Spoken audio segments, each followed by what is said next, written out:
Hello class first year. So now we are going to start the journal. आप accounting equation तो पढ़ ही चुके हैं.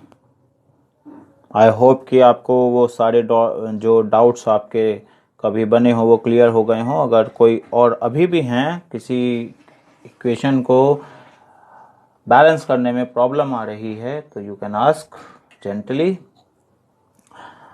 तो इक्वेशन के बाद अब दूसरा पॉइंट स्टार्ट होता है जिसको कहते हैं journalising, means recording of accounts. जो अकाउंटेंसी में पहला स्टेप है, ठीक है, अकाउंटेंसी में फर्स्ट स्टेप जिसको कहा जाता है वो है रिकॉर्डिंग. क्योंकि कोई भी ट्रांजैक्शन अगर होता है तो उसको सबसे पहले रिकॉर्ड किया जाएगा, फिर उसके बाद वो क्लासिफिकेशन के लिए आगे लेजर्स में जाएगा. वो क्लासिफिकेशन होगा कि वो किस डिवीजन का, किस सेक्टर का, किस क्वालिटी का, या मतलब ये तो वैसे अलग वर्ड हैं, वो किस फाइनेंशियल स्टेटस का अकाउंट है, ठीक है, उसी से रिलेटेड पोर्शन में ट्रांसफर करवा दिया जाता है.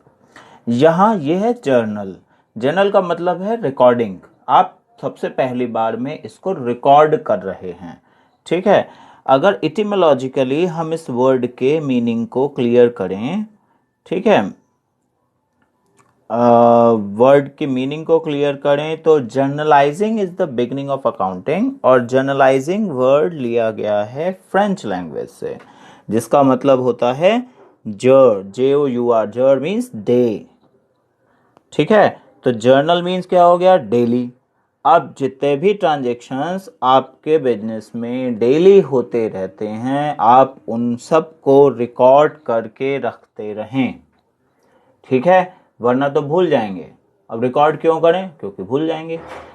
एक एक पैसे का हिसाब, या मैंने पहले भी आपसे कई बार इसके बारे में बात की है कि पाई पाई का हिसाब चाहिए तो उसको रिकॉर्ड रखना ज़रूरी है. चाहे तो आपने किसी को पेड किया हो या फिर आपने कहीं से रिसीव किया हो, दोनों चीज़ों में आपको उसको रिकॉर्ड करना चाहिए. किसी से क्रेडिट किया मीन्स क्रेडिट पे परचेस किया है, क्रेडिट में सेल किया है, आपने बैंक में इंस्टॉलमेंट्स दी हैं, आपने बैंक में डिपॉजिट किया है, आप जो ऑनर हैं उन्होंने कुछ भी विड्रॉ कर लिया है, या और बहुत सारे ट्रांजैक्शंस हैं जो अलग अलग टाइम पे होते रहते हैं. तो हमारा काम है कि हम उनको रिकॉर्ड करें, ठीक है.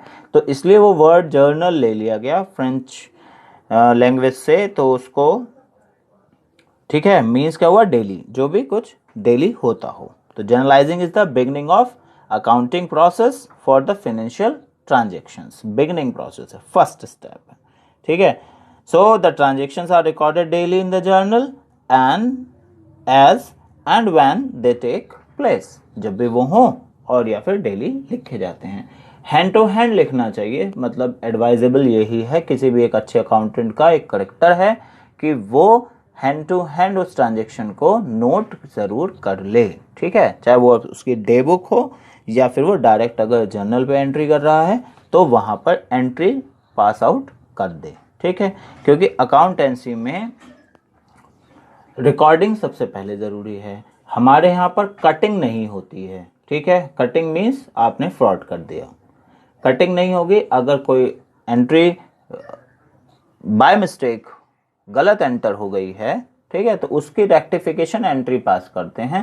वहां से उसको, अभी जैसे टेक्नोलॉजी है कंप्यूटर में होती हैं तो डिलीट नहीं करते हैं, या पहले हम जब मैनुअल्स बनाते थे तब वहां पर कट नहीं करते हैं कि आपने देखा ये वाली एंट्री गलत हो गई थी तो आप क्रॉस लगा देंगे उस पर. No, it is not possible, ठीक है. ये बिल्कुल नहीं करना है. और एज ए स्टूडेंट जब भी अभी आप सीख रहे हैं तो कोशिश करिए कि आप बिल्कुल भी एक जीरो लिखने में भी मिस्टेक ना करें, ठीक है.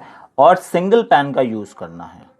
Single pen means a single ink, यानी any one ink you will use. Blue use कीजिए, ब्लैक यूज कीजिए, या तो, ठीक है. ब्लू ही यूज करते हैं स्टूडेंट्स तो जनरली आप ब्लैक का यूज, मतलब कि दूसरा पेन यूज ही नहीं करना है, आप ब्लू से ही अकाउंट्स बनाएंगे, ठीक है. क्योंकि अकाउंटेंसी का पेपर लेंदी भी होता है और बार बार पेन चेंज करने में आपको प्रॉब्लम्स पड़ती हैं. है ना। तो इसलिए सीबीएसई भी कहता है इस बात को, है ना, गवर्नमेंट ने भी कहा है इसीलिए कि आप जो है एक ही पेन को यूज़ करिए, डबल पेन को यूज़ मत करिए, ना तो हेडिंग लिखने के लिए ना कुछ और लिखने के लिए। ठीक है, तो जर्नल का मीनिंग क्लियर हो गया आप लोगों को। जर्नल मीन्स एक ऐसा रिकॉर्डिंग प्रोसेस, अकाउंट्स का ऐसा रिकॉर्डिंग प्रोसेस जिसको डेली किया जाता है। जर्नल डे से बना है। ठीक है, अब ठीक है, इन किसके बारे में बात हो चुकी है। होता कैसे है जर्नल, वो अब ये देख लेते हैं। फॉर्मेट कैसे बनता है जर्नल का, मीन्स ये अकाउंट दिखता कैसा है। ठीक है, देखिए आप फुल पेज पर, जो आपका रजिस्टर पेज होता है उस पर फुल पेज पर आप इसको ड्रॉ करते हैं, क्योंकि एक क्वेश्चन जो है मिनिमम 5 एंट्रीज का हो सकता है, 3 एंट्रीज का हो सकता है, तो आप कंप्लीट पेज पे इसको ड्रॉ करते हैं। ठीक है, firstly journal in the books of, in the books of means जो ऑनर हैं उनका नाम लिखेंगे आप, right. Journal and in the books of, जो ऑनर हैं उनका नाम, यहाँ पे ऑनर का नाम आ जाएगा, जिनके बुक में एंट्री बनाई जा रही होगी, वो क्वेश्चन में गिवन होता है, राइट। अब फर्स्ट नंबर पे आती है डेट। डेट जो ईयर है वो firstly, then after the month and the date. You can change the format, it doesn't matter, but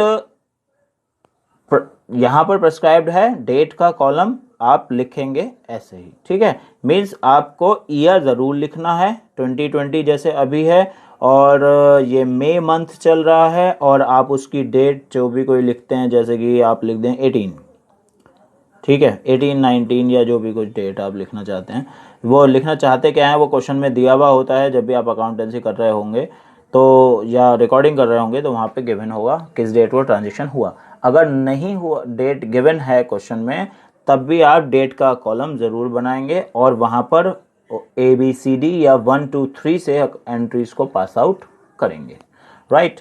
second portion, second number आता है, ये है particular. Particular means the main portion of the entry, means where you will write.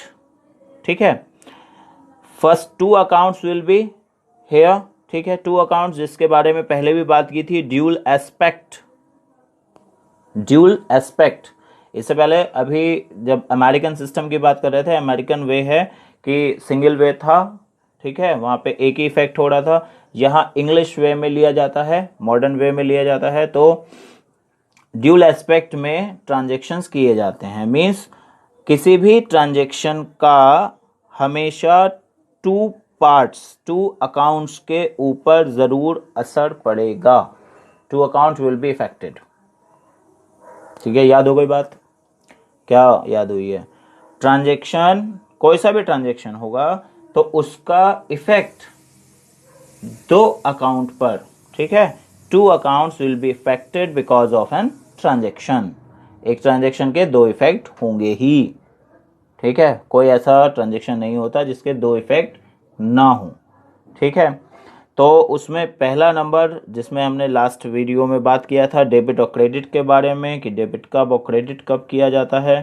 ठीक है, तो यहाँ पर वही फॉर्मेट है। तो स्टार्ट करते हैं लिखना, name of account to be credit debited.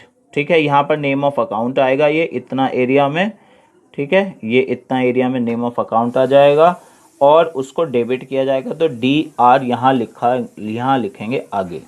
ठीक है, उसका अमाउंट आगे वाले कॉलम डेबिट कॉलम के सामने लिखेंगे, राइट। दूसरा नंबर, फिर टू क्रेडिटेड अकाउंट नेम, यहाँ पर टू यूज करेंगे, ज़रूर आपको करना है, और क्रेडिटेड अकाउंट का नेम लिख देना है। जो भी अकाउंट क्रेडिटेड हुआ है इस डेबिट की वजह से, उसके अकाउंट नेम यहाँ दूसरे नंबर पे लिखना है, राइट। और सामने ही उसके क्रेडिट कॉलम में उसका अमाउंट लिख दिया जाएगा। Is it done? ठीक है, ये कौन सी एंट्रीज कैसे होनी है उसके बारे में अभी हम आगे बात करेंगे। ठीक है, ये नरेशन होता है नीचे लास्ट में। नरेशन मीन्स जो भी इस एंट्री में हुआ है उसको नरेट कर दिया जाता है, या सिंपली आप ये समझ सकते हैं कि सभी को अकाउंटेंसी इस तरह से नहीं आती। ठीक है, तो इसको कोई भी एक जनरल पर्सन समझ सके, ठीक है। या फिर मान लीजिए कि ऑनर ही हैं, उनको अकाउंट्स नहीं आता लेकिन उन्होंने इन्वेस्ट करके बिजनेस स्टार्ट किया है और अपने मैनेजर्स के ऊपर उन्होंने छोड़ के वो घर पे बैठे हैं और बाकी उनकी टीम एक तैयार करती है उस बिजनेस को, तो उनको नहीं पता है। तो यहाँ पर नरेशन एक ऐसे ही लोगों के लिए लिख दी जाती है या फिर इजीली आइडेंटिफाई करने के लिए लिख दी जाती है कि इस एंट्री में ये ट्रांजैक्शन हुआ था। ठीक है, राइट। सेकंड पोर्शन हो गया। थर्ड नंबर पे एलएफ है। एलएफ मीन्स होता है लेजर फोलियो। लेजर फोलियो, इस जर्नल के बाद जब आप लेजर्स बनाएंगे, ठीक है, वो अभी आगे की कहानी है, अभी आप पहले जर्नल बनाना सीख रहे हैं, तो लेजर फोलियो, ये एंट्री किस लेजर से कनेक्टेड है उसका नंबर यहां पर लिखा जाता है। राइट, लेजर्स होते हैं अलग अलग, सेपरेट क्लासिफिकेशंस, ठीक है, वो उसका नंबर यहाँ लेजर्स का लिखा जाता है। Because you are a student, तो स्टूडेंट वे में यहाँ पर आपकी बुक्स में लेजर फोलियो को नहीं दिया जाता, मगर आपको ये कॉलम बनाना होता है, छोटा बनाना और इसको छोड़ देना खाली, क्योंकि क्वेश्चंस में जनरली लेजर फोलियोज नहीं दिए हुए हैं। Right, next number amount debit हो गया था अभी आपने देखा था, और उसके बाद आता है अमाउंट क्रेडिट, वो भी आपने देखा। इनका पोर्शन देख लीजिए कि ये कहाँ लिखा गया है, ये कहाँ पर लिखा गया है, दोनों को साथ में ऊपर नीचे मत लिख देना, ठीक है, ये दोनों आगे पीछे इसी तरह से लिखे जाएंगे। डेबिट के सामने डेबिट कॉलम में अमाउंट आएगा यहाँ पर, और इस क्रेडिट कॉलम का अमाउंट क्रेडिट कॉलम में चला जाएगा।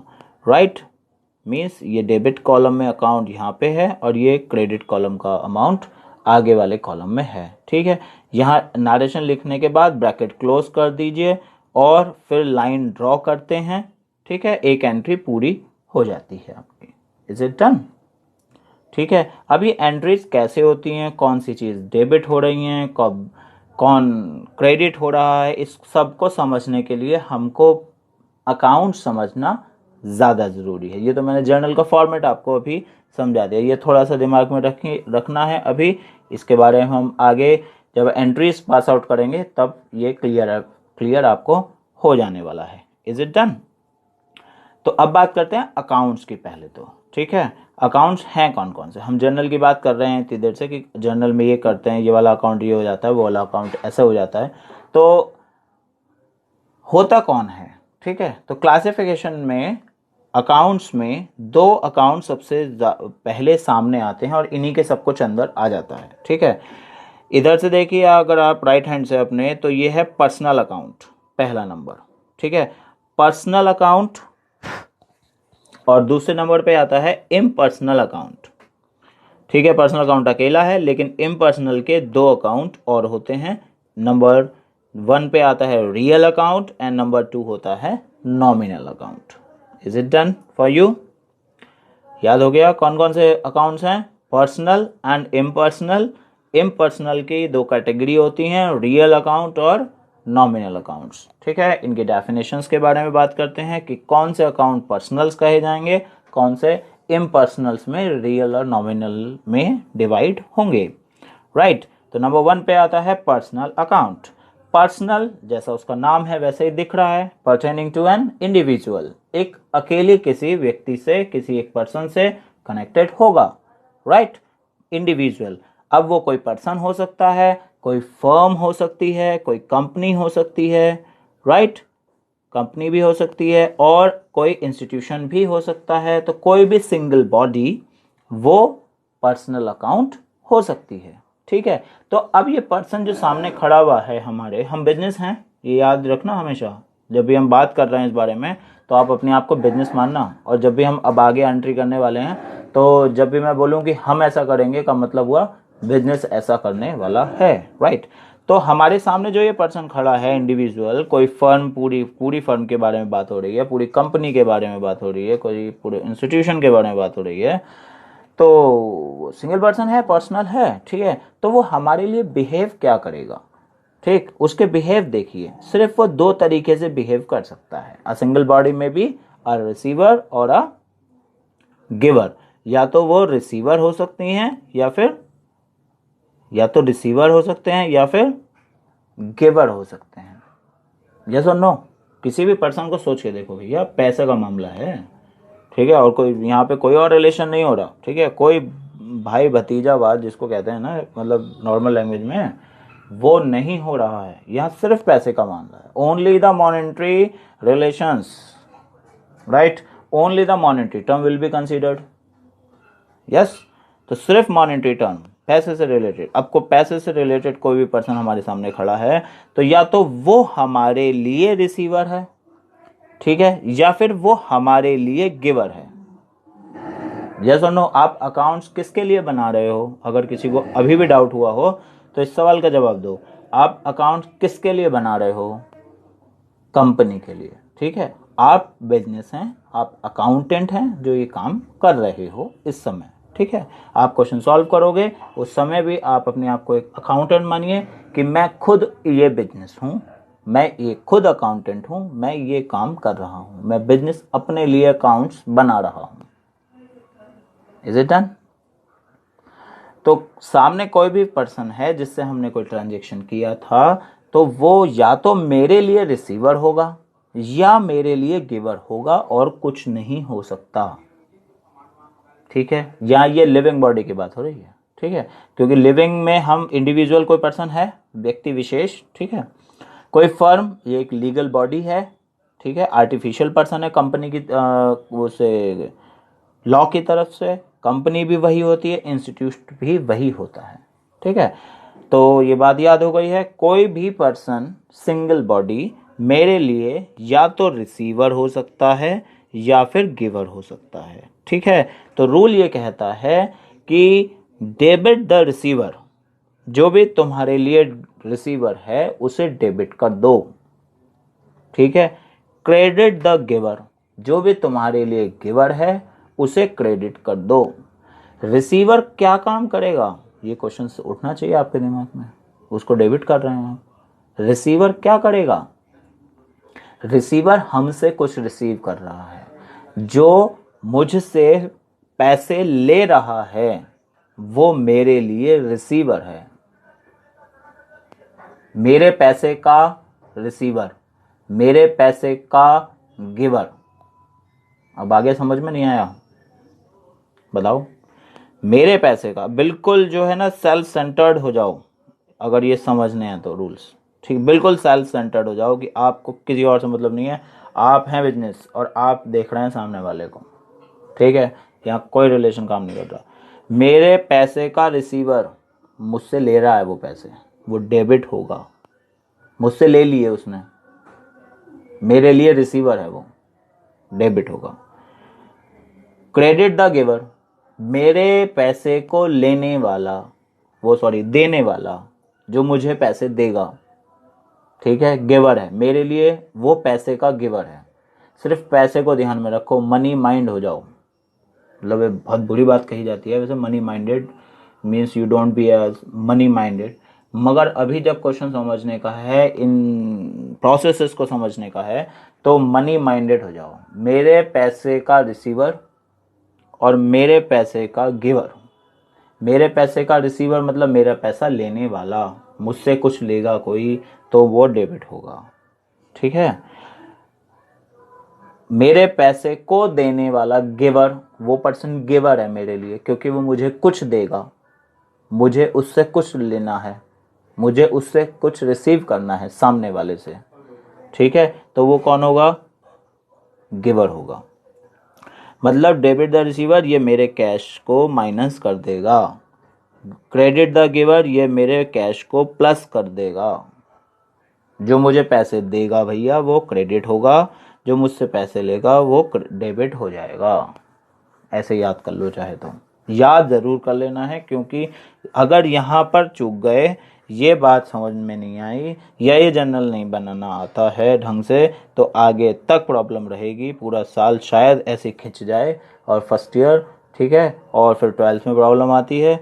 बच्चा सिंपल सी एंट्रीज बनाने को दी जाती हैं पार्टनरशिप की, वो नहीं बना पाता, लेजर्स नहीं बना पाता है, डेबिट क्रेडिट भूल जाता है, और एक प्रॉब्लम रहती है ना। फिर वहाँ पर बहुत ज़्यादा कोशिश उन टीचर्स को करनी पड़ती है आपको दोबारा से उसी स्टेज तक लाने के लिए, ठीक है। तो अभी से इसको अच्छे से याद हो जाना चाहिए कि अभी जो बोला उसको याद कर लो कि जो मेरे मुझसे पैसे लेगा, मेरा पैसा कैश माइनस करेगा, वो डेबिट होगा। जो मुझे पैसे देगा, जिसकी तरफ से मुझे मिल रहे हैं, मैं उसे क्रेडिट करूंगा। ठीक है, क्रेडिट द गिवर और डेबिट द रिसीवर। रिसीवर कौन होगा? जो मेरा पैसा मुझसे ले लेगा, मुझे देना पड़ेगा, वो मेरे लिए रिसीवर है। जो मुझे देगा पैसे, वो मेरे लिए गिवर है। याद हो गया? दूसरे नंबर अकाउंट पे चलते हैं, उसको कहते हैं रियल अकाउंट। रियल अकाउंट का सिंपल सा कॉन्सेप्ट है कि वो एसेट्स से रिलेट करता है सीधा सीधा, बस। ठीक है, एसेट्स से रिलेट करने का मतलब हुआ कि जितने भी तरीके की आप एसेट्स देखते हैं, any kind of asset, any kind of asset means हो गया लैंड।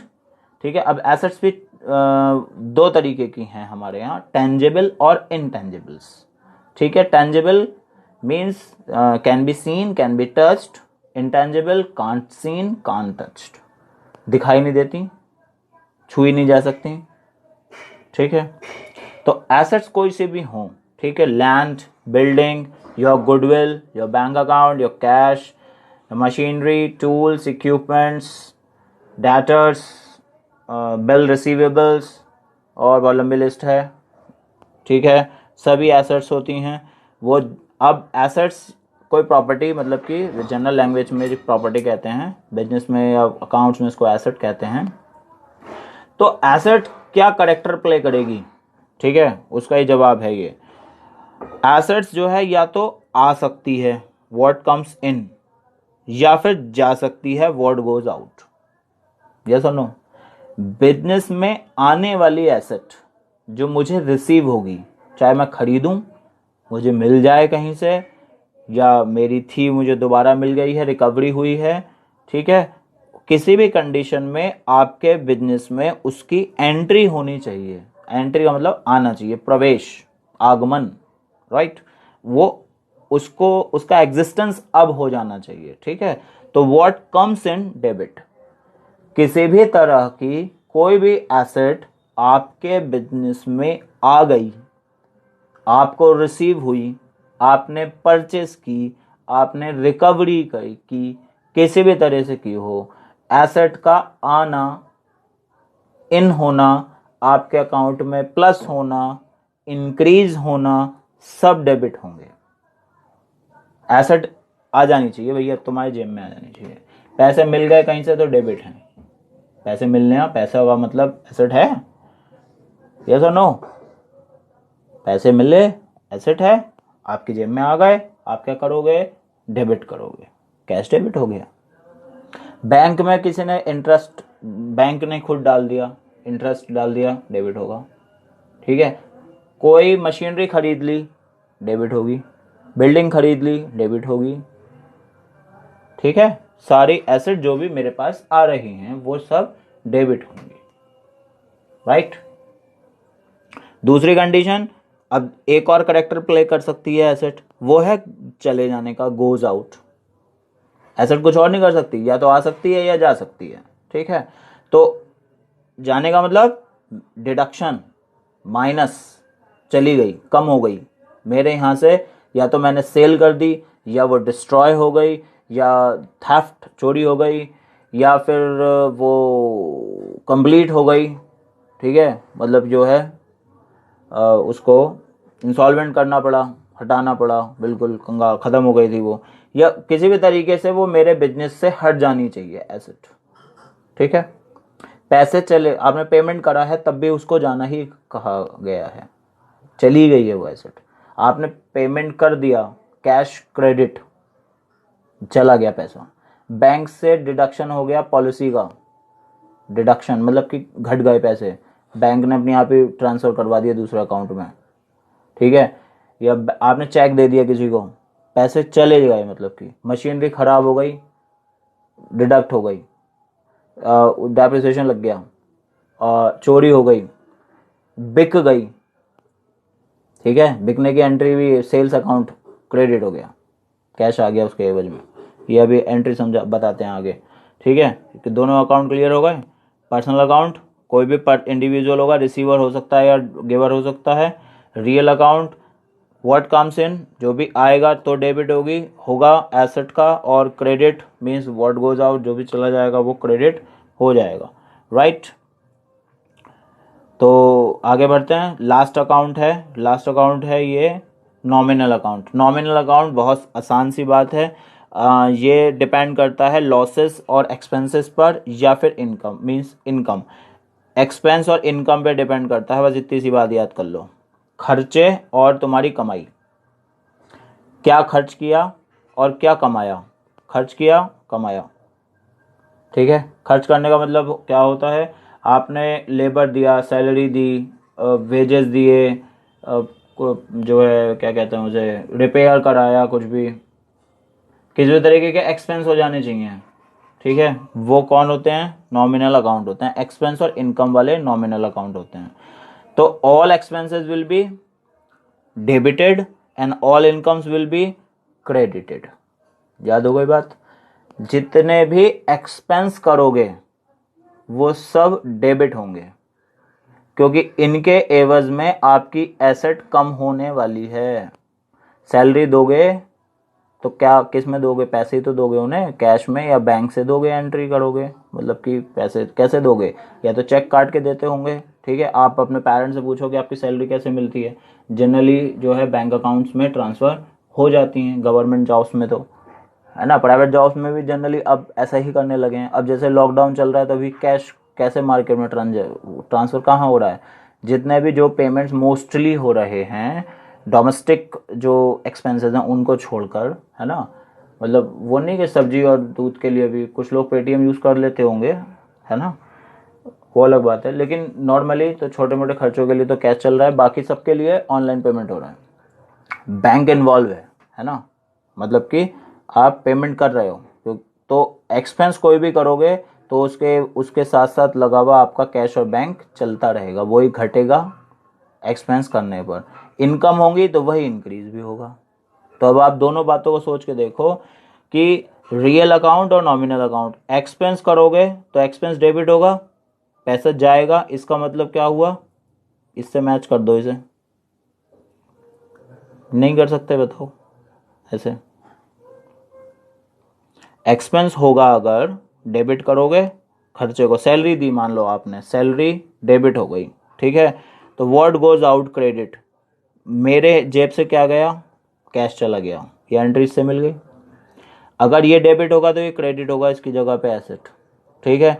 इनकम हुई, कमीशन रिसीव हुआ, इंटरेस्ट रिसीव हुआ, ठीक है, तो पैसे तो आए होंगे, पैसे तो डेबिट हो गए कैश, ठीक है, और इनकम जो है वो क्रेडिट हो गई, ये इससे मिल गई एंट्री। बताओ, नोट कर लेना। इसके लिए वैसे 3 ही रूल दे रहा हूँ आगे अभी, वो और ज़्यादा टेबल फॉर्म में समझ में आ जाता है। तो याद हो गई चारों बातें, ये तीनों अकाउंट्स के 3 पॉइंट, ठीक है। अगर अभी भी क्लियर नहीं हो रहा है तो यहाँ से आप इसको देख सकते हैं, ठीक है। ये देखिए,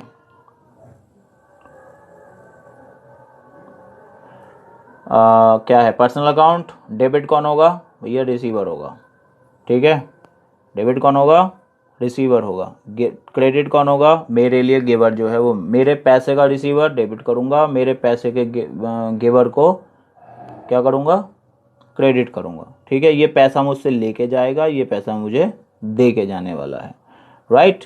दूसरे नंबर पे रियल अकाउंट, रियल अकाउंट क्या करेंगे, एसेट से रिलेटेड होंगे। कम इन, मेरी जेब में आई अगर एसेट, मेरे पास इंक्रीज हो गई तो मैं उसे डेबिट करूंगा। अगर क्रेडिट मीन्स जब चली जाएगी, goes out, done. Nominal account, जितने मेरे एक्सपेंसेस होंगे उनको डेबिट किया जाएगा, जितने में जो इनकम्स होंगी उनको क्रेडिट किया जाएगा। ये दो दो अकाउंट हमेशा एक साथ साथ चलते रहेंगे और क्रॉस में रहेंगे, ध्यान दे के देखो अच्छे से। अगर आप सुन रहे हैं ध्यान लगा के और आपके पास पेपर पेन रखा हुआ भी है, आप लिखते भी जाते हो साथ साथ अगर, तो भी आपके लिए अच्छा रहेगा, है ना। आप इनका उनको कनेक्ट करके देखो। आपको बोला गया ना ड्यूल एस्पेक्ट होगा, ड्यूल एस्पेक्ट होगा का मतलब है 2 अकाउंट हमेशा ही इन्वॉल्व रहेंगे, ठीक। तो अगर कोई मेरा रिसीवर है, ठीक है। रिसीवर का मतलब क्या हुआ, मुझसे पैसे लेने जा रहा है, लेने आया है, मेरे लिए रिसीवर, मेरे पैसे का रिसीवर, ठीक है, तो वो डेबिट होगा। किसी पर्सन को मैंने पैसे दे दिए, जैसे कि मान लो कोई भी है, मिस्टर ए है कोई, ठीक है, तो मिस्टर ए को मैंने पैसे दिए, तो उनको तो डेबिट करना पड़ेगा ना मिस्टर ए को, क्योंकि वो मेरे लिए रिसीवर हैं। अब वो पैसे लेके जा रहे हैं, तो रियल अकाउंट में गोज आउट में क्या होता है, कैश, तो कैश को क्या कर देना पड़ेगा, क्रेडिट कर देना पड़ेगा। ये इससे मैच हो गया। मैच क्या मतलब, इन दोनों के कॉम्बिनेशन से एक एंट्री बनी, है ना, इन दोनों के कॉम्बिनेशन से एक एंट्री बनी। डन। दूसरी कंडीशन देखो, गिवर है मेरा कोई, मुझे पैसे देने आया है, मुझे देगा पैसे, ठीक है। अब मुझे पैसे देने आया का मतलब हुआ मेरे एसेट को इंक्रीज करवाने आया है, कम इन हो रही है एसेट, आ रही है मेरे पास, है ना, मेरे पास एसेट आ रही है, तो मैं इस कैश को क्या कर दूंगा, अगर वो कैश लेके आया है तो डेबिट करूंगा, और इस पर्सन जो है कोई ये मिस्टर बी हैं, इनको क्या कर दूंगा, क्रेडिट कर दूंगा। तो ये इन दोनों अकाउंट्स के कॉम्बिनेशन की वजह से एक और अकाउंट बन गया, एक और एंट्री फॉर्म हो गई। यही बात हम अभी पीछे कर रहे थे इन दोनों के बारे में, ठीक, याद हो गई बात। इन दोनों के बारे में कैसे कर रहे थे आप, कि इनकम होगी अगर तो क्रेडिट होगी, और डेबिट कौन होगा, पहले डेबिट को सोच लो, डेबिट याद कर लो अपने आप, दूसरा वाला अकाउंट क्रेडिट होना ही होना है। यस, ये सबसे आसान टूल है, डेबिट याद कर लो, क्रेडिट होना ही होना है। इसके एवज में ये होगा, इसके एवज में ये होगा, नहीं होगा, सोच के देख लो। अगर एक्सपेंस करोगे तो गोज आउट होगी एसेट, अगर इनकम करोगे तो वो क्रेडिट होगा, डेबिट होगा। अगर क्रेडिट इनकम होगी तो इनकम हुई है अगर, तो उसके एवज में कैश कहीं ना कहीं से कोई ना कुछ एसेट जो है वो इंक्रीज होगी नहीं होगी, याद होगा रूल, ठीक है। अब चलो एंट्री देखते हैं, अब एंट्री कैसे बनती है, ठीक है। ये देखिए, यह है पर्सनल अकाउंट की पहली एंट्री, ठीक है। कैश पेड टू कमल, कमल को 4000 रुपीज पेड किया गया है, ठीक है। कमल कौन है मेरे लिए, मैंने पेड किया है, पेड करने वाला कौन होता है, क्यों जी, पेड करने वाला कौन होता है, कैश पेड, हम पेड कर रहे हैं कमल को, कैश पेड टू कमल, मेरे पैसे चले गए, मतलब कमल मेरा कौन हो गया, debit the receiver, means receiver है कमल, और मेरी जेब से गया क्या, कैश, ठीक है, याद हो गया। कमल डेबिट, किसी भी इंडिविजुअल नाम के आगे आप अकाउंट का साइन नहीं लगाएंगे, जैसे यहाँ पे आप देख रहे हैं कैश के आगे लगा हुआ है, A/C बना हुआ है ना, ये तो ये नहीं बनाना है, कभी भी याद रखना, नाम कोई भी नेम है अगर किसी पर्सन का, उसके आगे आप अकाउंट का साइन यूज नहीं करेंगे, क्योंकि वो पर्सन इंडिविजुअली कोई अकाउंट नहीं है, ठीक है। वो डेटर है, वो क्रेडिटर है हमारा, ठीक है, वो अलग बात है, वो किस कंडीशन में है, ठीक है, वो डेटर हो सकता है या क्रेडिटर हो सकता है, ठीक है, वो अलग बात है, लेकिन वो खुद में कोई सिंगल पर्सन या कोई नाम जो है वो कभी भी अकाउंट नहीं होता, क्योंकि वो लिविंग ऑब्जेक्ट है, ठीक है। तो आप उसके आगे अकाउंट का साइन यूज नहीं करेंगे, ठीक है। अब ये भी आपको समझाने के लिए लिखा गया है, डेबिट द रिसीवर, ये एंट्री में नहीं लिखा जाता है, ठीक। आपको लिखना कितना होता है एंट्री में, कमल डेबिट टू कैश अकाउंट, दोनों के अलग अलग अमाउंट, दोनों कॉलम्स में आ गए आपके, डेबिट कॉलम में, क्रेडिट कॉलम में 4000। नरेशन आपने लिखा, being cash paid to Kamal 4000 rupees, बस ये आसान लैंग्वेज में लिख दिया, ठीक है। आप चाहें इसे छोटा कर सकते हैं, बीइंग या फॉर से स्टार्ट करना होता है नरेशन, डन। अब दूसरा इसका एक और दूसरा तरीका देखिए, कैश रिसीव हुआ है अमूल से, ठीक है, अमूल, तो कैश रिसीव हुआ, रिसीव होने का मतलब मेरी एसेट इंक्रीज हो गई, है ना, एसेट इंक्रीज होने का मतलब मेरी कैश को क्या करवा दिया गया, कैश को क्या करवा दिया गया, डेबिट करवा दिया गया, यस और नो, है ना, कैश जो है क्या हो गया, डेबिट, और क्योंकि हम यहाँ पर्सनल अकाउंट देख रहे हैं फिलहाल, तो अमूल कौन है? Cash receive from Amul, Amul से मिले मुझे, मेरे पैसे का giver, credit the giver, Amul credit हो गया। एक अकाउंट के लहजे से समझ लीजिए, ठीक है, दूसरे का लहजा अपने आप क्लियर हो जाता है ना। पैटर्न जो है वो एक पे डिपेंड है, दूसरा उसके अपोज करने में लगातार उसके साथ रहेगा, यही इसकी मजेदारी है और इसलिए ही यही चीज इसको आसान बना देती है। सच तो यही है वैसे, ठीक है।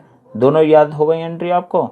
कब कमल डेबिट टू कैश, आपने पेड किया, और कैश डेबिट टू अमूल, आपने रिसीव किया, ठीक है। फॉर्मेट यही है जैसे पीछे बताया था, उसी में यहाँ पे लाइंस ड्रॉ नहीं की गई हैं जो है आपको समझाने के लिए, फिर वरना वो वैसे ज़्यादा सोफिस्टिकेटेड सा हो जाता है, सही नहीं रहता मतलब समझाने में। लास्ट नंबर, नेक्स्ट नंबर देखो रियल अकाउंट। रियल अकाउंट को क्या बताया था? एसेट अकाउंट होते हैं, है ना, एसेट से रिलेटेड। तो मशीनरी परचेस की गई 10,000 रुपीज़ में, राइट। तो मशीनरी अकाउंट डेबिट, क्योंकि एक मशीनरी हमारी एसेट होती है, कम इन हो रही है, डेबिट हो गई। टू कैश अकाउंट, क्योंकि पैसा भी दिया गया होगा, इन कैश लिखा है ऊपर, है ना। तो to cash goes out means cash भी हमारी एसेट है। तो ये यहाँ पर एक एसेट जो है वो इन हुई, एक एसेट तो प्लस हुई, इन हुई, और दूसरी एसेट माइनस हो गई, चली गई।